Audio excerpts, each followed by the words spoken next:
যৌবনেরও ধাক্কা তুমি রাখো সামলাইয়া। এ আবেদ ভাই কোন যাচ্ছিস? কি বলছিস? এদিকে আয়, একটু গল্প করি। কি হয়েছে বল? ওইদিকে এবার তোর আপা আমার না খুঁজি পালি এবার রাগ করবে নি, আমার বিশাল ভালোবাসে সে। এ ভাই, তা তুই ঘর জামাই আছিস, তা সুখে আছিস তো নাকি? সুখী নেই মানে? তোর আপা প্রত্যেকদিন সকালে উঠে চা দেয়, একটা করে রুটি দেয়, এই খেয়ে আমি বাজারে যাই, ঘুরি ফিরি, আমার কত সুখ জানিস? তোর আপা আমার সাথে বাঁচেই না, আর আমার কথা সব সময় শোনে। যদি বলি এক্ষুনি এখানে বসে থাক, এক্ষুনি বসে থাক, কাজ বলি কিন্তু এক্ষুনি বাজার যা, এক্ষুনি বাজার যাবে। আমার বিশাল কথা মানে সে। যাও ভাই, তাহলে সুখী থাকলেই ভালো। তাহলে থাকো, আমি চলে যাচ্ছি। ওর সাথে বললাম তো সুখী আছি, ওইদিকে আবার কেলাবানি কলপাড়ে আছে, থালা বাসন ফালানি রয়েছে, মাছ দিতে হবে গিয়ে, আবার আড়াই কাপড় চাপড় রয়েছে, সেগুলো কাচতে হবে। ওর সাথে গল্প তো দিলাম, বিশাল সুখী আছি, যাই কেলাবার নাই তোমার আবার।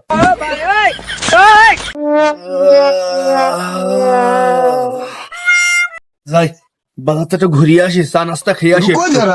সবার করো। এ মুখ পুরা বিটা, ওইদিক কোন যাচ্ছিস? ওদিকে কল পাড়ে থাল বাটি রইছে, আড়াই কাপড় রইছে, কি তা কাজ পে তোর বাপ? তাড়াতাড়ি আয়, থাকিস ঘর জামাই। ও শোনা, কোনো যাই যাচ্ছিলাম না, ওই কলপাড়াই যাচ্ছিলাম কাপড় চাপড় কাচতে আর ওই থালা বাসন মাছ দি। তুমি তো ভুল বুঝলে। বান্দরের মুখ পানা ঢঙ্কে দাঁড়াই রইছে, তাড়াতাড়ি দাও কলকান্দা দিয়ে থাল বাটি গুলো আগে মেজি নাও। ঘর জামাই থাকে আবার দাও, দাঁড়াই রইস দেখো। ও আমার ঘর জামাই, এখনো থাল বাটি কটাও মাজা হয়নি। ওই তাড়াতাড়ি উঠোন ঝাড়তে হবে, তাড়াতাড়ি মেজি নাও। এখনো উঠোন পড়ে রয়েছে, বেলা এখন বাজে 10টা। ও শোনা, যাও আসছি। লাগে না সংসার ভালো লাগে না। আমি পারি না, আর পারি না। ও মিনসে, তোমারও কিরাম ঝাইটুয়া? থাকো হাত জামাই, মাজা একটু লাভাই কাজ করো, নাই আব্বার ডাক দিচ্ছি। ও আব্বা, তোমারে ঘর জামাই দেখো কি করছে। ও শোনা, আব্বার দেখো না, দিচ্ছি। কেন মরি না? আজরাইল কি চিনে না? জামাই যেন কেউ না থাকে, খাই বসি মেয়ে কি কোনো শান্তি নেই। ঘর জামাই থাকবে কেন মানুষ? এই মিনসে, কিছু বললি তুই বিড় বিড় বিড় বিড় করি? তোর সমস্যাটা কি? থাকিস ঘর জামাই, আমার মুখ নারায়ণ কি? এই সে মিনসি কান গেল।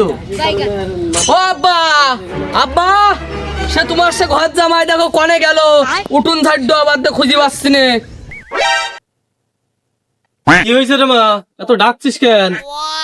আব্বা, তোমার সে ঘর জামাই আমার সাথে না বলি কনে চলে গেছে এই ঝাড় আবার। ও মা, ও তো দেখলাম যে বাথরুমে গেল, তা তোমার সাথে বলি যায়নি?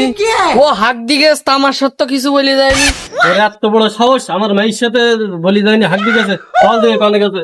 এনে ধর, হাঁটো, আজ ওর একদিন কি আমার পৃথিবীর কোন যত সুখ পারলাম না এই ঘর জামাই থাকি। তা দেখি হাত দিকে একটু সুখ পালন করে আসি। বল আজকে দেখি কনে গেল, আমার মেইন না বলে হাক দিয়ে যাবা? এই বেরো, এই বেরো, আমার মেইন না বলে হাক দিয়ে যাবা, তো বেরো। থাকি আবার ঘর জামাই, আবার হাক দিয়ে বেরো। কি হয়েছে আব্বা, ডাকছাও কে? এত বড় সাহস, তুই আমার মেইন না বলে হাক দিয়ে গেছিস, থাকিস তুই ঘর জামাই? আব্বা ভুল হয়ে গেছে, এই আমার কোনদিন হবে না। ও অতিরিক্ত চাপা চাপ লেগে গেল তো, তাই বলে আসতে পারিনি আব্বা। এ মিনসি, তুই ভাত খাচ্ছিস কার বলি? তুই আমার না বলি ভাত খালি কেন? থাকিস তুই ঘর জামাই। ভাতও খাবো না, ভাত খালেও বলি খাইতে হবে।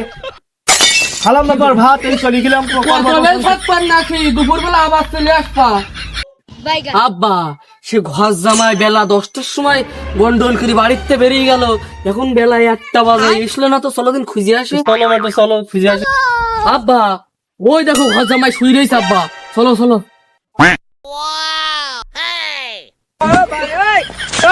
ও জামাই, কিছু কথাবার্তা বলছে না। ও মা, মানে মরে গেছে। দেখিস ওর কত বড় সাহস, আমার নামে কি করে মরল? ও ডেকে তোলো শিগগিরিয়ত। মরে গিয়েও আজ জেগে উঠতে হইলো। তোমার বলি জাতি মন নেই, এই ঘর জামাই যেন কেউ জীবনে না থাকে যেন আর। তা আমি আবার মরে যাচ্ছি। হে মা পলা